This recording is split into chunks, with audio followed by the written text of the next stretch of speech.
মৰমৰ ছাত্ৰ ছাত্ৰীসকল এম স্কয়াৰ চেনেললৈ তোমালোকক স্বাগতম জনাইছো। আজি আমি ক্লাছ 10 বহুপদৰ অনুশীলনী 2.2 কোৱেশ্চন নম্বৰ 2 ৰ অংক এটা সমাধান কৰিম। ভিডিওটো ভাল লাগিলে চেনেলটো সাবস্ক্ৰাইব কৰি দিবা আৰু লাইক কমেন্ট শেয়াৰ কৰি দিবা। তোমালোকে যদি ইয়াৰ আগৰ ভিডিও কেইটা চোৱা নাই তেনেহলে মই ইয়াত সোঁফালে ওপৰত আই বাটনৰ লিংক দি দিম, তাৰে পৰা চাই ল'ব পাৰিবা। আৰু মোৰ চেনেলত প্লেলিষ্ট ক্ৰিয়েট কৰা আছে, তাতে যে সিৰিয়ালি ধুনীয়াকৈ চেপ্টাৰ ওয়াইজ ভিডিওবোৰ চাব পাৰিবা। এটা চাও হা কোৱেশ্চন নম্বৰ 2 ত কি কৈছে। 2 ত কৈছে তলৰ জোৰ কেইটাৰ সংখ্যা দুটাক ক্ৰমে শূন্য বৰৰ সমষ্টি। সংখ্যা দুটাক কি বুলি কৈছে? শূন্য বৰৰ সমষ্টি বুলি কৈছে। আৰু কি শূন্য বৰৰ গুণফল হিচাপে ধৰি প্ৰত্যেকৰ ক্ষেত্ৰে একোটা দ্বিঘাত বহুপদ নিৰ্ণয় কৰে। দ্যাট মিন্স প্ৰথম যেটো আছে এটো হল শূন্য দুটাৰ সমষ্টি আৰু এটো হল শূন্য দুটাৰ গুণফল। ঠিক আছে, এটো শূন্য দুটাৰ সমষ্টি, এটো শূন্য দুটাৰ গুণফল। এটোক ধৰি কি কৰিবলৈ কৈছে আমাক? এটো ধৰি কৈছে একোটা দ্বিঘাত বহুপদ নিৰ্ণয় কৰা। কোৱেশ্চন নম্বৰ 1 ত দ্বিঘাত বহুপদ দিয়া আছিল, আমি তাৰে পৰা শূন্য দুটো উলিয়াইছিলো আৰু শূন্য দুটাৰ সমষ্টি আৰু গুণফল চাইছিলো তাতে। সো ইয়াতে কি কৰিছে? উল্টা দিছে। শূন্য দুটাৰ সমষ্টি আৰু গুণফল দি আছে, দ্বিঘাত বহুপদটো নিৰ্ণয় কৰিব লাগে। এইটো আমি দুটা নিয়মত কৰিব পাৰি। মৰমৰ ছাত্ৰ ছাত্ৰীসকল মই তোমালোকক দুটা নিয়ম শিকাই দিম, তোমালোকৰ যেটো সুবিধা হয় সেইটো কৰিবা তোমালোকে। কোৱেশ্চন নম্বৰ 1 আৰু 2 মই দুটা নিয়মতে কৰি দিম, তাৰ পিছত এই বাকি কেইটা মই এটা নিয়মতে কৰি দিম। তোমালোকৰ যেটো সুবিধা হয় সেইটো কৰিবা। সো ফাৰ্স্ট আমি কোৱেশ্চন নম্বৰ 1 টো চাম। So first question দি আছিল 1/4 আৰু -1 1/4 টো হল শূন্য দুটাৰ সমষ্টি আৰু -1 টো হল শূন্য দুটাৰ পূৰণফল। So rule 1 বুলি লিখিছো, নিয়ম 1 এটো। So এটো মতে কি কৰিবা? প্ৰথমত ধৰি লবা, let ধৰা হল দ্বিঘাত বহুপদটো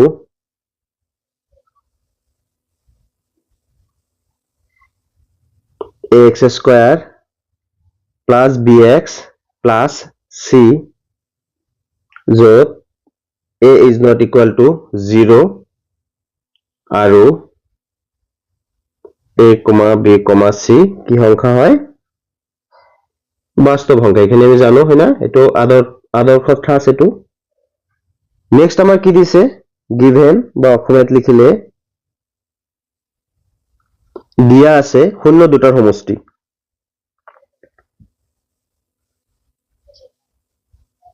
শূন্য দুটাৰ সমষ্টি। এটা চোৱা, শূন্য দুটাৰ সমষ্টি that means alpha plus beta বুলি লিখিব পাৰা। শূন্য দুটাৰ সমষ্টিৰ ফৰ্মুলা কি আছিল? Minus b by a। So minus b ৰ আগত এনেকৈ এটা ব্ৰেকেট দিবা, মাইনাস b বাই a। চোৱাচোন, মাইনাস b বাই a মানে কি? ইয়াতে শূন্য দুটাৰ সমষ্টি দি দিছে 1/4। সো লিখিলো আমি 1/4। এইখিনি লিখি ৰাখা অলপ ঠাইৰ বা, তাৰ পিছত আকৌ লিখিবা শূন্য দুটাৰ গুণফল। ফৰ্মুলা কি আছিল? c by a। ইয়াতে শূন্য দুটাৰ গুণফল কিমান দি আছে? -1 হয় না? সো আমি লিখিম -1 লিখিলো। এটা চোৱা, ইয়াৰ তলত a আছে, ইয়াৰ তলত a আছে, এই কাৰণে এটোৰ তলত আৰু এটোৰ তলত আমি কি কৰিম? সমান বনাবলৈ চেষ্টা কৰিম। কেনেকৈ সমান বনাব পাৰিম চাবা, একেবাৰে ইজি। যে ইয়াৰ তলত যেহেতু 4 আছে, মাইনাসৰ তলত যদি 4 বনাব খোজো কি কৰিব লাগিব? আমাৰ ওপৰতো এটা কি কৰিম? -1 আছে হয় না, তলতো এটা 4 দি পূৰণ কৰিলো আৰু ওপৰতো এটা 4 দি পূৰণ কৰিলো। সো ওপৰত কি হ'ব আমাৰ? -4/4। তলত এটো 4 আছেই। এতিয়া চোৱা, এটো হল c বাই a প্যাটাৰ্ণত এনেকুৱা পালো, -b বাই a। এতিয়া এই 1 আছে, 1 টক আমি কি বনাম? এই ফৰ্মত বনাম, -b by a form. So এইটো বনোৱাৰ কাৰণে কি লাগে? প্ৰথমতে এটা মাইনাস চিন লাগে। সো মাইনাস আছে দিলো, যেহেতু 1 টো প্লাস আছিল, ব্ৰেকেটৰ ভিতৰত দিয়াৰ লগে লগে আৰু এটা মাইনাস চিন দিবা। চোৱাচোন, এই মাইনাসে মাইনাসে পূৰণ কৰিলে কি হল? মাইনাসে মাইনাসে পূৰণ কৰিলে প্লাস। এতিয়া চোৱাচোন, এই ফৰ্ম হৈছে না নাই? মাইনাস, এই মাইনাস, ব্ৰেকেটৰ ভিতৰত b আছে, ব্ৰেকেটৰ ভিতৰত -1। তাৰ মানে কি? b ৰ মান আমি কি বুলি ক'ব পাৰো? দ্যাট মিন্স b ৰ মান আমি ক'ব পাৰো এই বস্তুটো। b ৰ মান আমি -1 বুলি ক'ব পাৰো। a ৰ মান কি ক'ব পাৰো? 4 বুলি ক'ব পাৰো। c ৰ মান কি ক'ব পাৰো? -4 বুলি ক'ব পাৰো। বুজি পাইছা? a ৰ মান এই কাৰণে 4 বুলি ক'ব পাৰো। চোৱা, a ৰ তলত ইয়াতে কি আছে? a ৰ চিধা চিধি 4 আছে, ইয়াতে কি আছে? 4 আছে। বুজি পালা? সো এতিয়া আমি কি কৰিম? লিখাখিনি এনেকৈ লিখিম, মান কেইটা আমি লিখিম এতিয়া। সো ইয়াতে আমাৰ মান কেইটা লিখিম কেনেকুৱা so therefore a is equal to 4 b is equal to কিমান -1 আৰু c is equal to -4 এতিয়া আমাৰ সমীকৰণটো লাগে বহুপদটো লাগে সো বহুপদটো কি হ'ব চোৱা বহুপদটো আমি ধৰি লৈছিলো এইটো হেনা বহুপদটো এইটো ধৰি লৈছিলো এতিয়া a ঠাইত 4 বহাই দিম b ঠাইত -1 বহাম c ঠাইত -4 বহাই দি ইকুৱেশ্যনটো আমি পাই যাম সো এনেকৈ লিখিম therefore দিগাৰ বহুপদটো হ'ব therefore দ্বিঘাত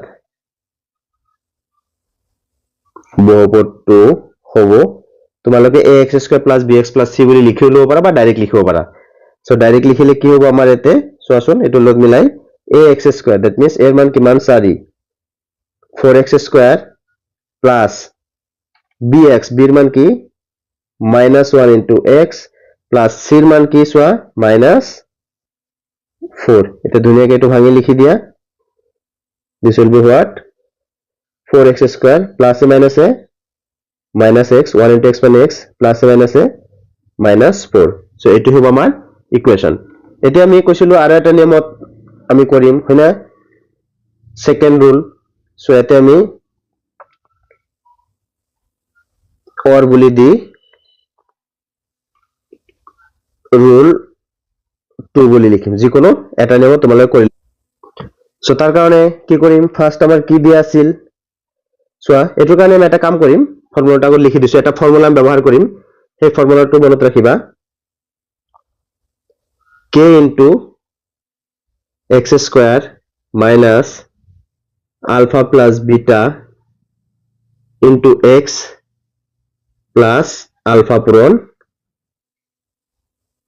beta এই ফৰ্মুলাটো তোমালোকে মনত ৰাখবা ঠিক আছে এই ফৰ্মুলা ব্যৱহাৰ কৰি আমি এটো কৰিম এটা চাবা আমাৰ ফাৰ্স্ট এটো ফৰ্মুলা ব্যৱহাৰ কৰিম সো আমাৰ কি দিয়া আছে অসমীয়া লিখিব পৰা দিয়া আছে বা ইংৰাজীত গিভেন শূন্য দুটাৰ সমষ্টি দ্যাট ইজ তুমি এনেকৈ লিখিব পাৰা শূন্য দুটাৰ সমষ্টি কিন্তু ইয়াতে যেতে ফৰ্মুলাটো ইউজ কৰিম আমি সো এখানে আলফা প্লাস বিটা বুলি লিখিম আলফা প্লাস বিটা মানে শূন্য দুটাৰ সমষ্টি বুজায় কি দিয়া আছে 1/4 আৰু শূন্য দুটাৰ পূৰণফল কিমান দিয়া আছে -1 সো therefore যদি এই দুটা দিয়া থাকে তেনহলে কি লিখব পাৰো দ্বিঘাত বহুপদটো হ'ব therefore দ্বিঘাত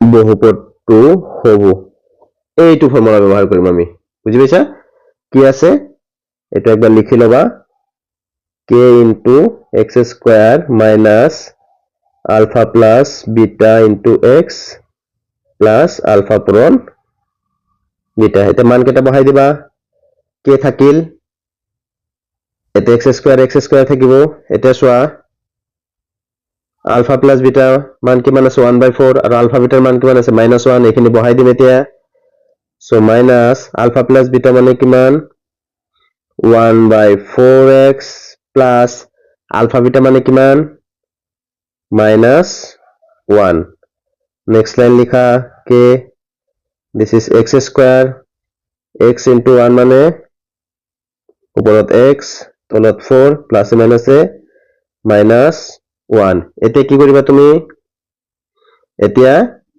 ইয়াৰে লসাগু লবা লসাগু কিমান হ'ব ইয়াৰ তলত 1 আছে ইয়াৰ তলত 1 আছে that means লসাগু হ'ব 4 ইয়াৰ তলত 1 আছে 4 মাজত একেবাৰে যাব 4 বাৰ সেই 4 দি x² পূৰণ কৰি দিয়া কি হ'ব 4x² minus 4 মাজত 4 একবাৰ যায় 1 দি x পূৰণ কৰা x এ হ'ব minus তলতে 1 আছে 4 মাজত x 4 বাৰ যায় সো 4 * 1 4 এইটো পালো হয়না এটা সোয়া নেক্সট লাইনত লিখিবা 4x² minus x minus 4 যেতিয়া k is equal to 4 বাস হৈ গেল এটা সোয়া এটো কেনে কৰিলো এইখিনি পালা মানে তোমাৰ হেক ওপৰত যেটো থাকিব ওপৰৰ ৰাখিটো তুমি এতে বহাই দিবা তলত যি সংখ্যা নাথাকক কিয় হেতু k বুলি ধৰিবা সোয়া এটা যেতিয়া k = 4 এতিয়া k এৰ মান যদি আমি কি 4 বুলি ধৰো এই 4 আৰু 4 কাটা যায় এখিনি থাকব না নাই এখিনি থাকিব হয় না সো সেই কাৰণে কি কৰিছো এটো লিখিছো যেতিয়া k = 4 ইয়াতে যদি 2 ওলাই k এর মান 2 হ'ব ইয়াতে যদি 3 ওলাই k ইয়াতে যিয়ে নোলাই কিয় তলত k এর মান কি হ'ব হেইটোই হ'ব বুজি পালা আৰু ইয়াতে যদি একই না থাকে তেনেহলে k এর মান কি হ'ব 1 হ'ব সো এটা সরাসরি কি পাইছো আমি आंसरটো কি পালো 4x² - x - 4 আৰু ফাৰ্স্ট ৰুল মতে কি পাইছিলো সোয়া 4x² - x - 4 দুটাৰ आंसर সেম পাইছো বুজি পালা তোমালোকৰ যেটো ইচ্ছা হেতু ব্যৱহাৰ কৰিবা যেটো সহজ লাগে হেতু ব্যৱহাৰ কৰিবা সো ঠিক নেক্সট কোৱেশ্চনটো মই দুটা নিয়মত বুজাম তাৰ বাকি এটা মই এটা নিয়মত কৰি দিম এটা নেক্সট কোৱেশ্চনত যাম দ্যাট ইজ কোৱেশ্চন নাম্বাৰ 2 লৈ যাম আমি সো কোৱেশ্চন নাম্বাৰ 2 কি আছে √2 আৰু 1/3 সো rule 1 নিয়ম 1 মতে আমি ধৰিম সো প্ৰথমতে আমি কি কৰিব লাগিব let দ্বিঘাত বহুপদটো সো লিখিলো এনেকে let দ্বিঘাত বহুপদটো x² + bx + c যত a is not equal to 0 আৰু a, b, c কেনেকুৱা সংখ্যা বাস্তৱ সংখ্যা হল সো নেক্সট কি লিখিম আমি given শূন্য দুটাৰ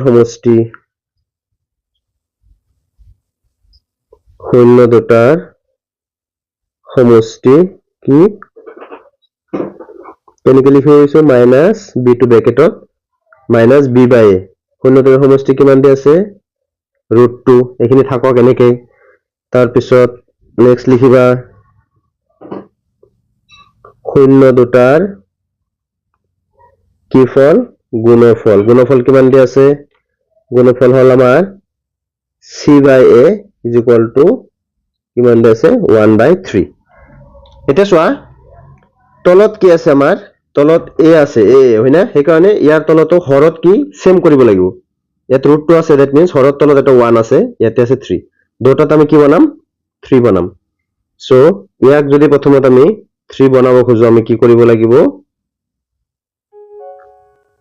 ইয়াতে এটা 3 দিব লাগিব ওপৰত √2 ইয়াত 3 দিছো মানে কি ওপৰতো 3 দিব লাগিব বুজি পালা তেনেহলে হৰ সেম হৈ যাব এতিয়া এটো 3 আছে হৰত 3 আছে হৈ গেল এটো নেক্সট এই ওপৰত কি আছে -b এই ফৰ্মত বনাব লাগিব এতে কেনেকৈ বনাম এটো চাবা এটো এটা মাইনাস যেহেতু প্লাস আছে মাইনাস দি ভিতৰত জাস্ট মাইনাসটো সোমাই দিবা 3√2/3 এটো মানে 3√2 পূৰণ কৰিলে চোৱাচোন মাইনাস আছে প্লাস 3√2 এটো হ'ব দ্যাট মিন্স এবাৰ কি হ'ব এৰ মান 3 b হল ব্ৰ্যাকেটেৰ ভিতৰে খিনি b এৰ মান হল -3√2 আৰু c এর মান হল 1 বুঝি পালা সো এনেকে লিখিলাম therefore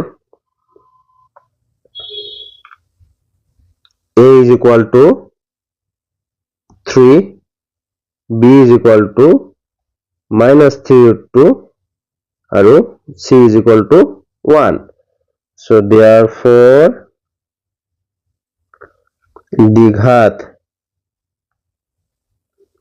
বহুপদটো হ'ব কি আছিল ax² that means এর মান কি 3x² plus bx b এর মান কিমান -3√2 into x plus c এর মান কিমান 1 আছে so direct 1 বহাই দিয়া so this will be what 3x² plus minus -3√2x plus 1 বাস হৈ গেল এতিয়া আমি দ্বিতীয় নিয়মত চাম সেকেন্ড রুল এতে লিখিলো or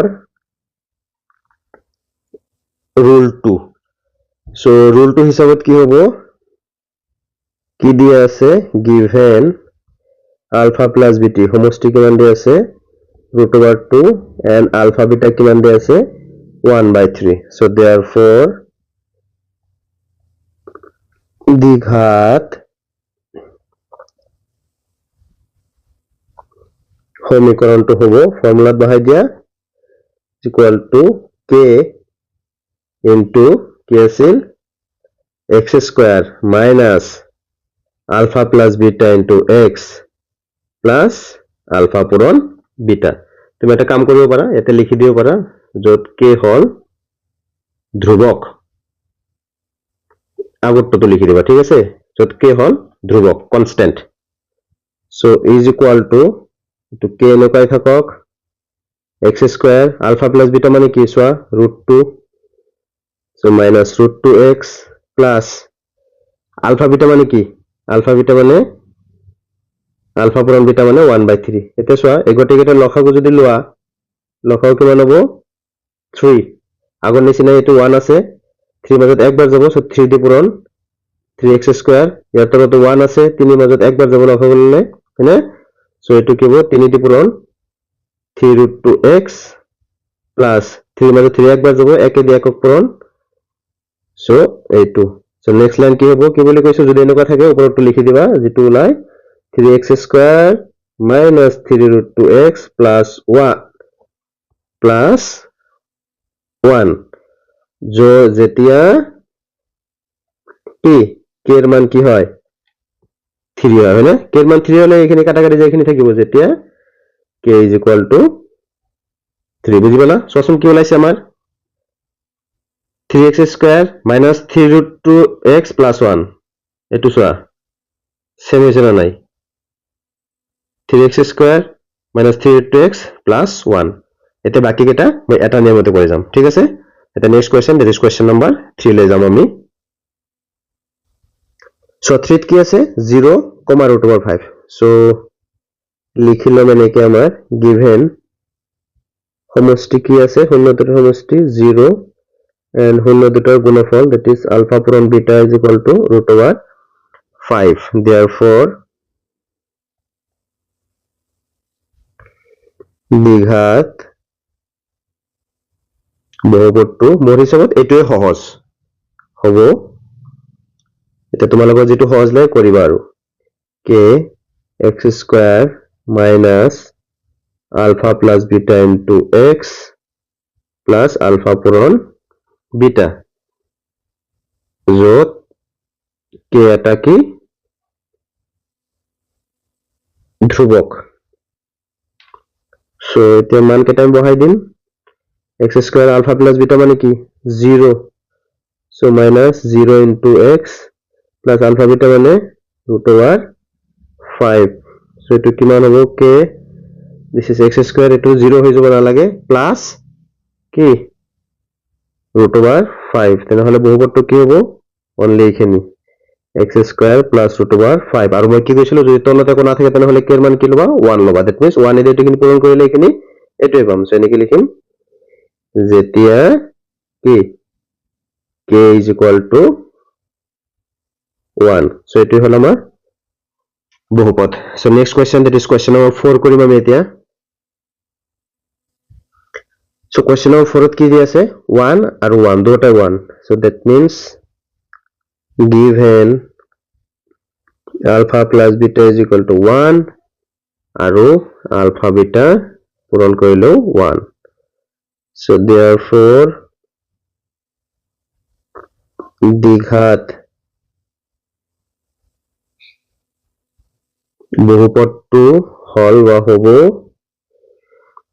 given formula k into x square minus alpha plus beta into x plus alpha পূরণ beta so this is k x square alpha plus beta মানে 1 into x plus alpha beta মানে 1 so এটো কি হ'ব ভাঙি দিয়া x square 1 into x মানে x this is plus 1 so এবারে কি হ'ব k এর মান কি 1 হ'ব so x square minus x plus 1 যেতিয়া k is equal to কি হয় 1 হয় বুঝিবলা হৈ গেল এতিয়া আমি next question that is question number 5 লৈ যাম so question number 5 ত কি আছে -1/4 আৰু 1/4 so লিখিম given alpha plus beta is equal to 1/4 আৰু alpha beta মানে 1 by 4 এটো minus 1 by 4 এটো 1 by 4 so therefore দ্বিঘাত বহুপদটো হ'ব ফর্মুলা মতে কি k into x square minus alpha plus beta into x plus alpha upon beta যত কি k এটা ধ্রুবক so এতে k এনেকৈ থাকিল this is x square alpha plus beta মানে কি minus 1 by 4 into x plus alpha upon beta মানে 1 by 4 so this is k eto ki x square minus a plus x into 1 মানে x তলত হল 4 plus 1 by 4 this is k লখাও কিমান হ'ব 4 4 আর 1 এর লখাবো 4 এ হ'ব চাৰি মাজত ইয়াত তলত 1 আছে এটা 1 চাৰি বাৰ যায় 4 into x square 4x square চাৰি মাজত 1 বাৰ যায় 1 দিয়ে x পূৰণ কৰা x এ হ'ব চাৰি বাৰ চাৰি 1 বাৰ যায় 1 দিয়ে 1 পূরণ করা 1 এ হ'ব বুঝি পালা তে নেক্সট কি হ'ব is equal to কি কইছিল এইখানে হয় না 4x square plus x plus 1 কি হব যেতিয়া k is equal to so এটাই হবে আমার বহুপদটো so question number 6 এর দিয়া আছে 4 1 so লিখিম আমি given that is দিয়া আছে alpha plus beta is equal to 4 and alpha beta is equal to 1 so therefore দ্বিঘাত বহুপদটো হ'ব k into x square minus alpha plus beta into x plus alpha upon beta যত k এটা কি ধ্রুবক যাকে ইংরেজিত কোৱা হয় constant so this is x square alpha plus beta মানে 4x and alpha beta মানে 1 ডাইরেক্ট এনেকুৱা লাইছে এনেকুৱা লালে কি হয় যদি তলত কি নাই সংখ্যা নাই কোনো দ্যাট ইজ হরত কোনো সংখ্যা নাই দ্যাট মিন্স k এর মান তেতে 1 হয়ে যায় দ্যাট মিন্স 1 এ দিয়ে এখানে পূরণ করলে এখানে পাম so this is x square minus 4x plus 1 কেতিয়া যেতিয়া k is equal to 1 হয় বাস হয়ে গেল মৰমৰ ছাত্ৰ-ছাত্ৰীসকল ভিডিওটো ভাল লাগিলে চেনেলটো সাবস্ক্ৰাইব কৰিবা আৰু নিজৰ সহপাঠীৰ লগতো শেয়াৰ কৰিবা তোমালোকে লাইক কমেন্ট কৰিবা তোমালোকৰ এককটা লাইক কমেন্ট মোক এনেকুৱা আৰু ভিডিও বনাবলৈ অনুপ্ৰেৰণা যোগায় thank you for watching this video next ভিডিওত আকৌ লগ পাম